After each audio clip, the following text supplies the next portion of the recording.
Falar sobre sexualidade com os filhos para muitos pais pode parecer desconfortável. E isso acontece porque ainda temos inúmeras barreiras culturais quando o assunto é sexualidade. Entretanto, educadores afirmam que é importante manter a criança e o adolescente muito bem informados sobre esse assunto. Há algumas semanas, um caso envolvendo crianças em uma escola particular aqui da capital revoltou muita gente. 4 crianças foram vítimas de abuso sexual praticado por adolescentes que também estudavam na escola e por um funcionário da instituição. O caso veio à tona depois que a mãe de uma das crianças fez a denúncia. O Câmara Aberta de hoje fala sobre como os pais devem agir em situações como esta e como detectar se o seu filho pode estar sendo vítima desse tipo de abuso. Nós também vamos falar sobre bullying e outros tipos de violência nas escolas. O Câmara Aberta está no ar.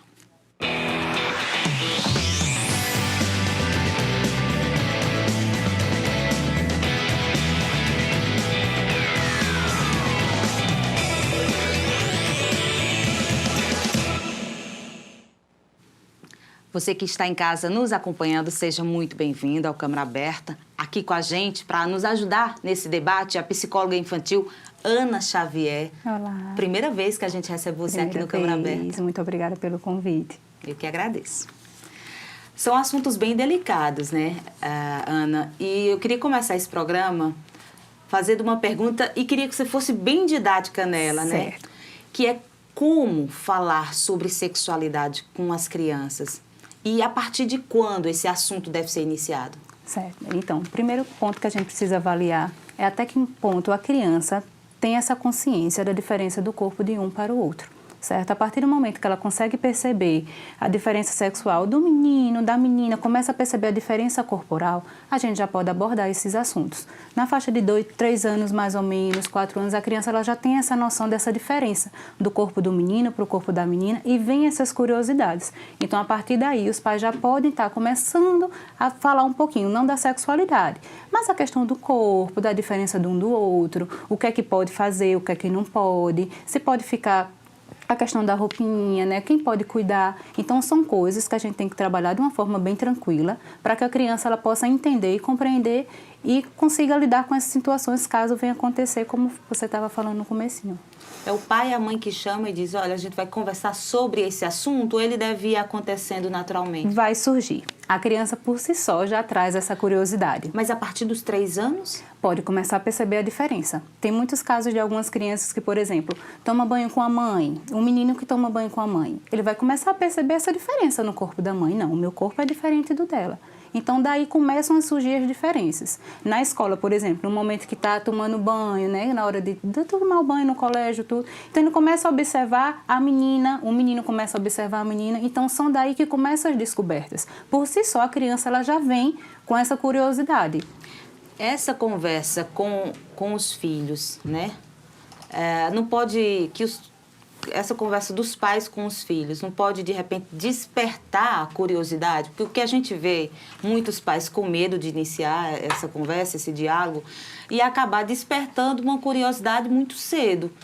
E, às vezes, o pai não sabe como lidar com isso, né? Certo, mas a gente não vai falar sobre a questão do despertar nessa questão da sexualidade. O que a gente vai trabalhar com a criança quando é pequenininha é essa curiosidade dela olhar o corpo do outro. Então, a partir do momento que ela começa a perceber que o meu corpo é diferente do outro, então eu vou começar a orientar, olha, filho, quando você estiver na casa de um coleguinha, não precisa tocar no corpo do colega. Então, são essas dicas, essas orientações que a gente vai passando para a criança de acordo com a faixa etária. Se são os pequenininhos, a gente vai só trabalhar essa questão, ó, papai e mamãe, quem vai tocar no teu corpo, se você estiver na casa do papai, se estiver na casa da vovó, falar quem são as pessoas que podem estar cuidando desse corpo dessa criança. Não que a gente vai falar, trazer essa curiosidade para ela, mas quem é que pode cuidar? O que é que tem diferente no meu corpo para o corpo da criança? E como eu disse, a criança por si só, ela é curiosa. Então, ela já traz todos os questionamentos. Os pais só precisam ter um pouquinho de cuidado, perceber como é que está a compreensão dessa criança para poder abordar determinados assuntos. Eu vou aproveitar então tua fala, porque a gente vai exibir um vídeo agora, certo, Ana, que ele circulou nas redes sociais nos últimos dias, muita gente compartilhou, É um vídeo que explica de forma bem didática, Ana, como, por exemplo, os pais devem tratar assuntos como esse que a gente está conversando agora aqui. Vamos primeiro assistir o vídeo, depois a gente volta e comenta. Este é o planeta Terra. Nosso planeta é lindo. Ele é o nosso lar. Há tantos animais, plantas, cores e sabores. Tudo o que precisamos para ter uma vida maravilhosa. Mas precisava de alguém para cuidar do mundo.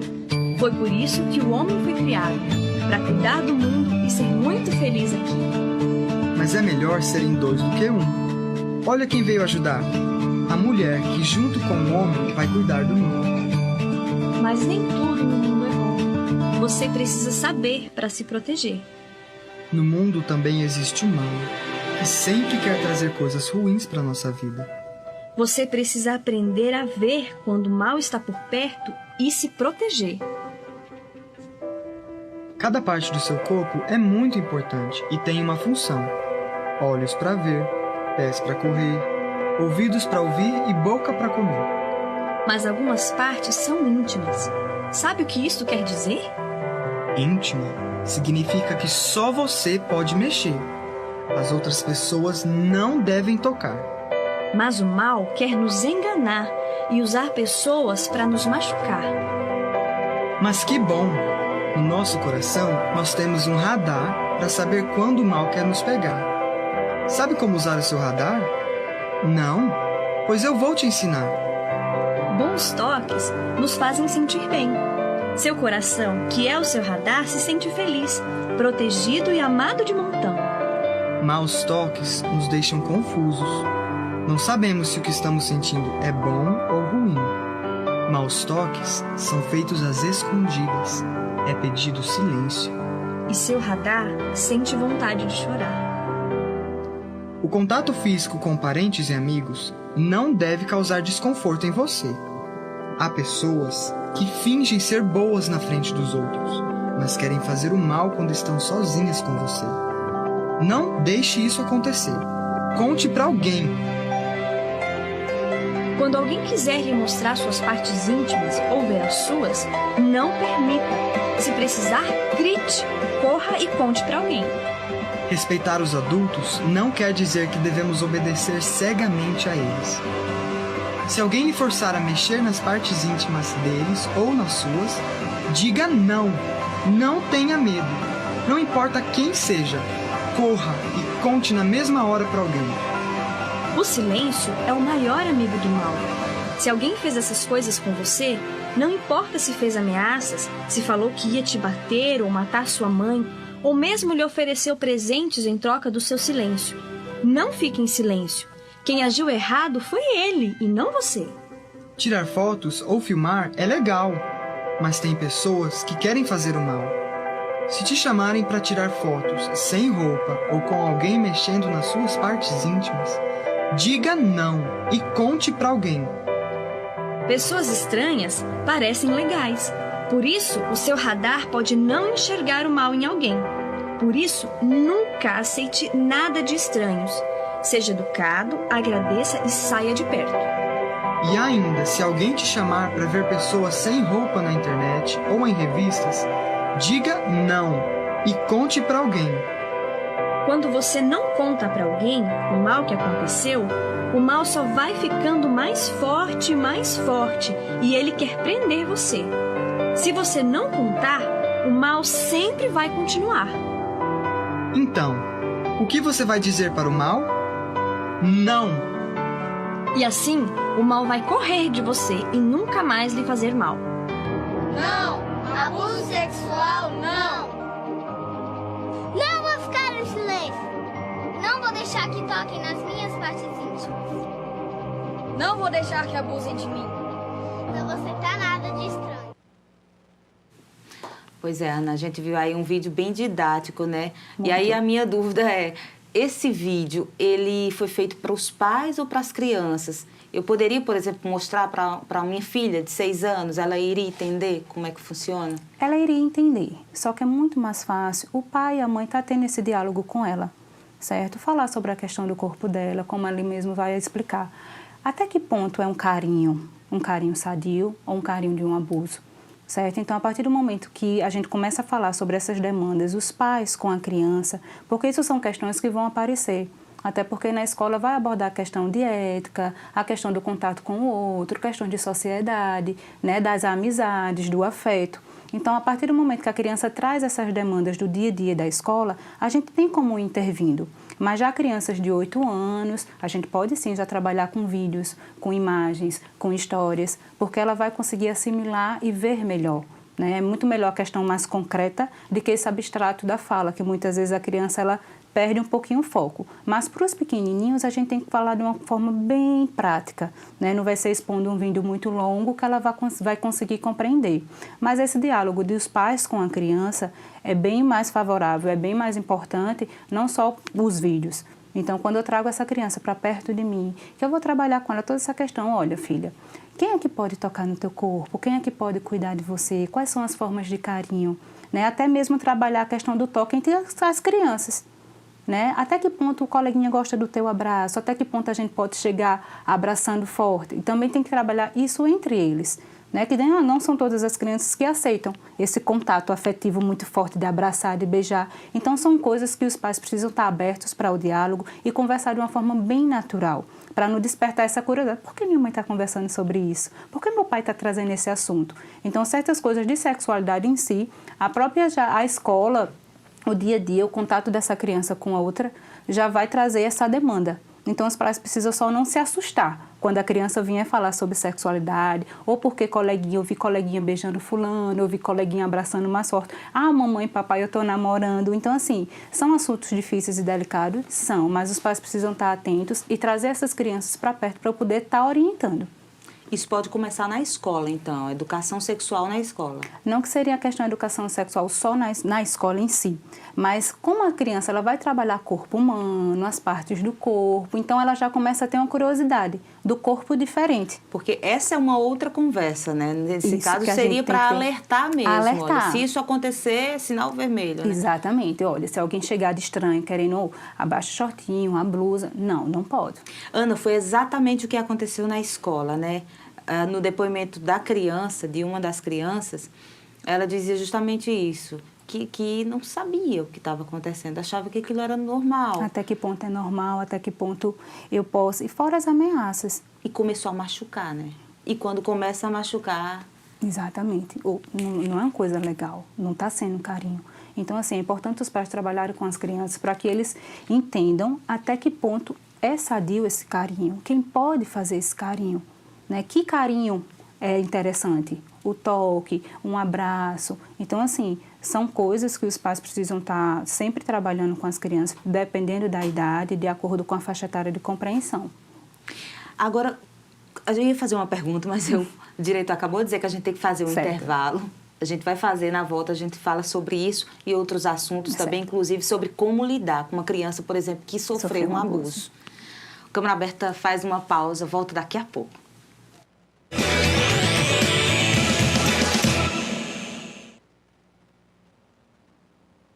Leis curiosas pelo mundo. Você sabia que numa cidade do Canadá é proibido capturar peixe com as mãos? Tem também uma cidade na Inglaterra que não permite beijos nas estações de trem. Ah, e em Haifa, lá em Israel, você não pode levar de jeito nenhum um urso para a praia.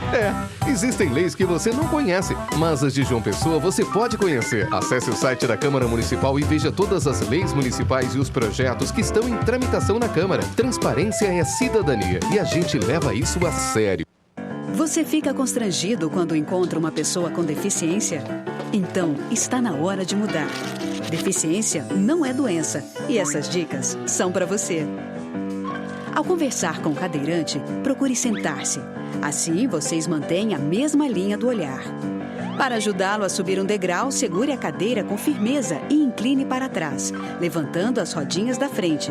Para descer, faça a manobra de marcha ré, sempre apoiando para evitar solavancos. Mas nunca movimente a cadeira sem antes pedir permissão ao cadeirante. E em nenhuma hipótese, nem por um segundo, estacione na vaga reservada a pessoas com deficiência ou ao lado de guias rebaixadas. Você gostaria que construíssem um muro na porta da sua garagem? Pois é, quando você estaciona em lugares reservados, está impedindo que o deficiente físico se locomova. Cidadania é saber conviver com as diferenças. Vai uma balinha aí, tio? Obrigado. A violência no Brasil só cresce. Precisamos priorizar o endurecimento nas penas para criminosos. Um país tão bonito não pode ficar manchado dessa forma. Temos que acabar com a violência no Brasil. Vai uma balinha aí, tio? Um amendoim, uma água mineral? Valeu, tio. Olha a água mineral, amendoim, pastilha. Vai a água mineral aí, tia. Olha a água mineral.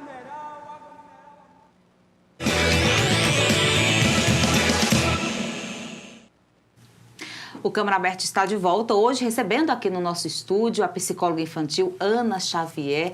No bloco passado já fiquei devendo essa pergunta para quem está assistindo, Ana, que é... A gente falou sobre como conversar com as crianças, né? E aí as mais novinhas, né? 6, 3 anos de idade. Mas e aí, Ana, como lidar com uma criança que sofreu o abuso? Como conversar com essa criança? Qual seria o processo com ela a partir daí? Tanto dos pais, dos familiares, da escola, como é que teria que ser esse tratamento? Pronto, primeiro de tudo, essa criança ela precisa estar acompanhada, né? A partir do momento que aquela criança ela sofre um abuso, ela precisa ter um acompanhamento contínuo, né? Geralmente, as sessões de psicologia, de psicoterapia é uma vez. Em casos de abusos, a gente tem que atender 1, 2 vezes, quanto for necessário. Tem que ter um profissional? Tem que ter um atendimento. Tem que ter um acompanhamento. Os pais não conseguem isso só, né? Sozinho, não. Tanto fazer um acompanhamento com a criança, como com esses pais, né? Porque é um trabalho em conjunto. Como é que eu vou conseguir deitar a minha cabeça tranquila, pensando em tudo que minha filha ou meu filho passou, né? Pensando como é que está a cabeça desse meu filho diante disso tudo. É um trabalho junto com a escola também, porque essa criança ela vai voltar a tentar ter uma rotina como antes. Né? Como é que os meus coleguinhas vão me olhar? Quem é que sabe? Até que ponto? Como a escola vai receber essa criança? Então, um trabalho em conjunto com a família, as terapias e a escola. E o meio social que ela está convivendo também. Ana, e o fato dessa violência ter acontecido num lugar que era de acolhimento, né? Familiar, a escola é esse lugar, né? Fica ainda mais difícil para os pais tentar convencer, por exemplo, ao filho de que é possível voltar para a escola sem medo? Então, primeiro de tudo é respeitar o tempo dessa criança, né? A gente precisa respeitar o tempo de aceitação de tudo que está acontecendo na vida dela, no dia a dia dela, como é a consciência dessa criança diante do acontecimento. Então, assim, é importante a gente trabalhar que ela vai voltar para a escola, vai. Né? Como é que essa criança vai ficar, meu Deus, se acontecer de novo? Né? Pode ter até alguns casos de querer tirar um pouquinho a questão, o foco, mudar de escola, né? Levar a criança para conhecer uma escola nova, que ela se sinta à vontade. É importante também deixar ela muito à vontade. Filha, você vai voltar à escola, que é um processo natural, tu já estava lá, mas tu está vendo que papai e mamãe estão te ajudando, tu está indo para as terapias, a escola está aberta para isso, então deixar ela muito à vontade. Quando é pequenininho, esse ambiente mais lúdico, mais acolhedor, que os profissionais vão passar confiança para a criança, a gente consegue. Quando é um pouquinho maior, é um processo, pode ser que seja rápido, pode ser que não. A gente não tem como prever como é que essa criança vai se adaptar com essa nova rotina depois do processo de abuso. Mas é importante deixar ela um pouco à vontade para ela ir escolhendo. Aos pouquinhos eu vou tal dia, eu vou aos poucos. E a gente está sempre acompanhando para ela poder sentir a vontade para estar voltando à rotina dela normal. É possível? Essa rotina vai voltar? Volta, mas a gente tem que respeitar o tempo dela, certo? A gente tem como prever, vai voltar em tanto tempo, não. Como é que ela vai absorver tudo isso? Como é que a família vai ajudar nesse processo?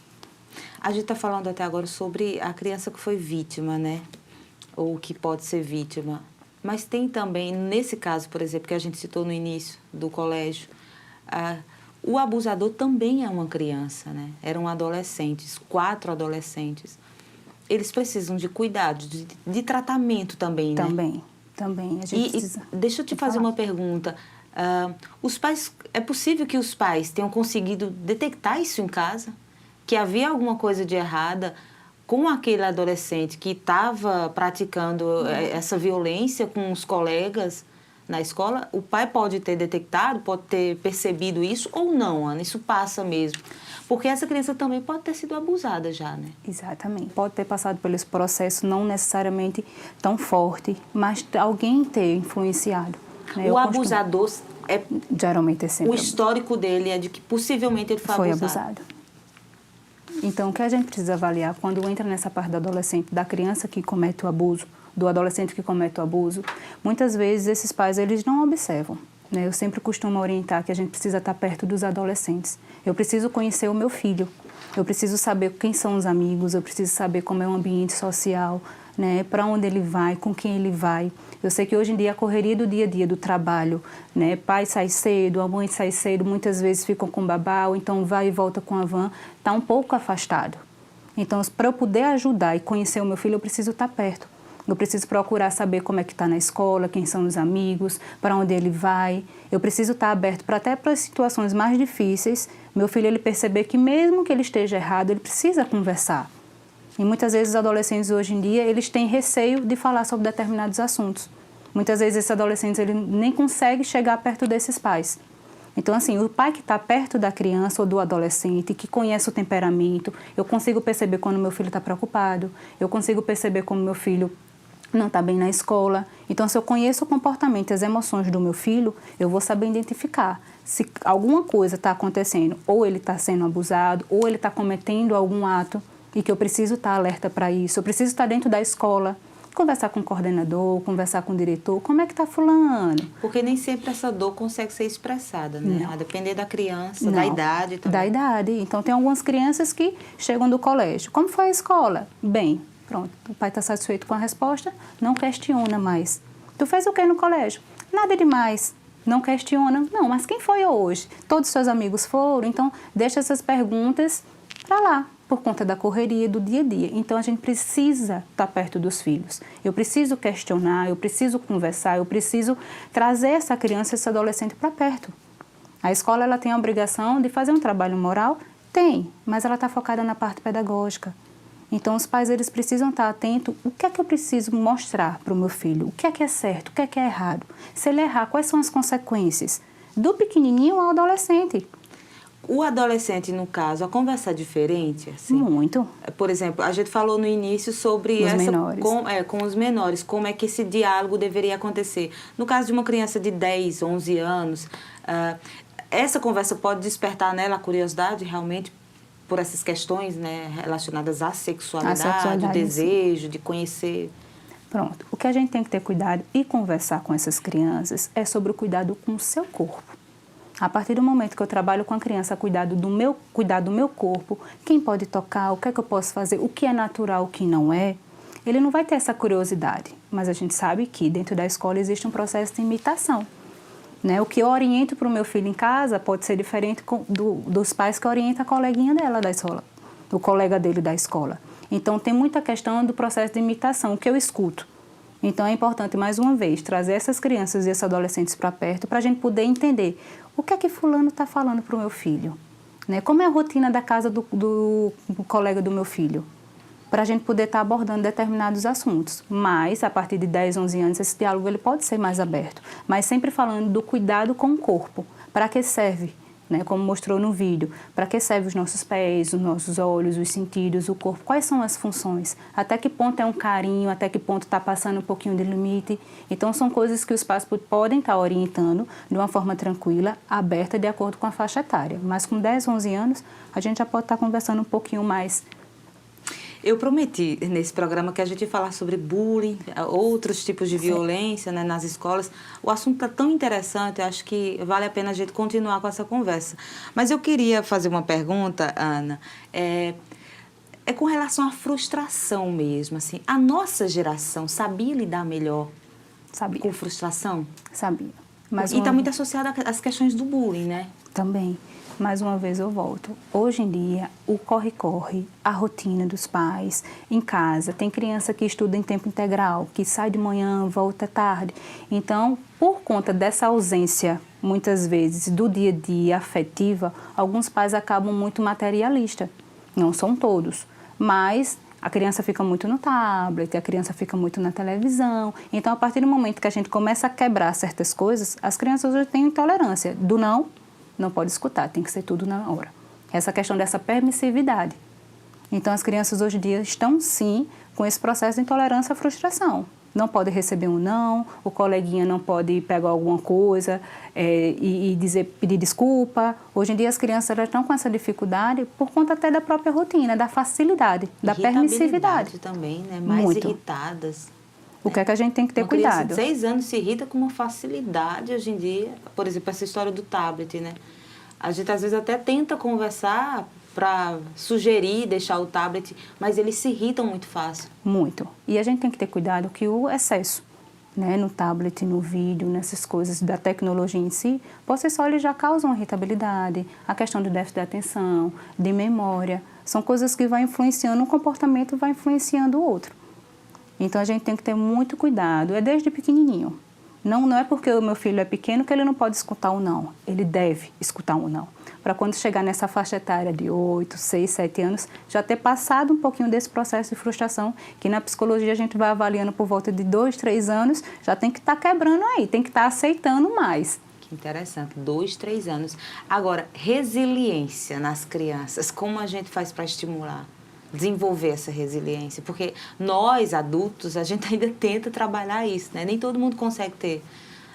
Com a criança é possível? Isso pode começar de cedo já? É possível, né? Eu sempre costumo falar e orientar que a partir do momento que eu consigo ter um diálogo legal com meu filho ou com minha filha, que eu mostre os pontos positivos das coisas, os pontos negativos, o que é que eu posso dar, até que onde eu posso dar, que eu tenho uma rotina rígida, uma rotina certinha com essa criança, ela não vai ter tanta dificuldade nos processos de ir e de voltar, de aceitação. Então, a partir do momento que a gente tem essa abertura do diálogo, a gente consegue nesse processo de resiliência, de ir trabalhando, de ir orientando. Mais uma vez eu friso, a gente precisa trazer essas crianças, esses adolescentes para perto. Eu sei que na correria do dia a dia fica difícil, mas o momentinho que você tiver, questiona, pergunta, vê como é que estão as coisas, procura saber dos amigos, para a gente poder estar orientando. Ô, Ana, uma vez acontecido uma violência como essa, eu sei que você como profissional fala, não, Meire, tem tratamento, com acompanhamento psicológico, essa criança pode voltar ao convívio social normal, mas existe o medo, né, de uma vez acontecer e sua criança nunca mais voltar a ser quem era. Há essa possibilidade, porque a gente já viu histórias de pessoas hoje, adultos, né, que viveram um abuso na infância, carregam esse trauma para a vida inteira e gera nessa pessoa insegurança profissional, dificuldade de se relacionar socialmente. Então, assim, embora o tratamento aconteça, funcione, mas vai deixar traumas? Deixa. Quando a gente fala em relação ao tratamento, a gente tenta minimizar um pouquinho tudo isso. Mas muitas vezes, e de acordo com a faixa etária também, de compreensão da criança desse ato, fica difícil, sabe? Fica difícil ela esquecer, ela não esquece, mas ela tenta ter um convívio social o mais natural possível de acordo com ela mesma, certo? Não é uma coisa que ela vai esquecer. De acordo com a faixa etária, como eu disse, criança com 2 anos, 3 anos, se sofre esse abuso, ela pode até superar. Mas os maiores, eles vão uma vez ou outra ter que estar sempre em acompanhamento, na vida adulta, ter cuidado em relação, como você mesmo disse, insegurança, sexualidade. São questões que ele precisa fazer acompanhamento sempre. Ele não vai ter uma alta, certo? Ele pode até dar um tempinho, mas não é aconselhável. Então, assim, ele vai tentar ser inserido na sociedade novamente, mas muitas vezes ele não vai esquecer o que aconteceu. Ele vai saber lidar com as situações, que na terapia a gente vai trabalhando com essas questões. Mas esquecer, muitas vezes não. Para os pais que não conseguem manter esse diálogo, iniciar esse diálogo com o filho, pode se encaminhar para um profissional, né? Pode caminhar. Eu não consigo ter insegurança, não sei nem como começar essa conversa. Exatamente, e muitas vezes nem a criança ir para a terapia, né, para o profissional, mas a gente poder dar esse suporte, essas orientações. Às vezes não é só a cura, né? A gente não vai só buscando uma cura, mas evitar já. E muitas vezes chegam muitos pais, Ana, eu não quero nem meu filho, eu quero uma orientação. Como é que eu devo agir de acordo com essa demanda? Como é que a gente trabalha de acordo com isso? Então, muitas vezes tem crianças que realmente não precisam nem do acompanhamento. Quem precisa realmente da orientação são os pais. de como lidar com as situações, que são eles que estão com dificuldade de abordar determinados assuntos, que são eles que estão com dificuldade de dar um não. Então, a às educação, vezes, né? Que o pai teve influencia muito, né? Também. Tá ok. Vou ter que encerrar. Conversa boa, acho que a gente conseguiu ajudar muito quem está assistindo, né? Os pais, principalmente. Eu que agradeço, mais uma vez, só para concluir, estejam perto dos filhos de vocês. Escutem. Tá ótimo. Então, Ana, muito obrigada. Obrigada viu? a você. Agradeço demais por você ter participado com a gente. Até uma próxima. Muito obrigada. É isso, Câmara Aberta vai ficando por aqui, mas como eu sempre digo, se você quiser rever essa e outras edições, você pode acessar o nosso canal no YouTube. Semana que vem a gente vem com muito mais entrevista. Até lá!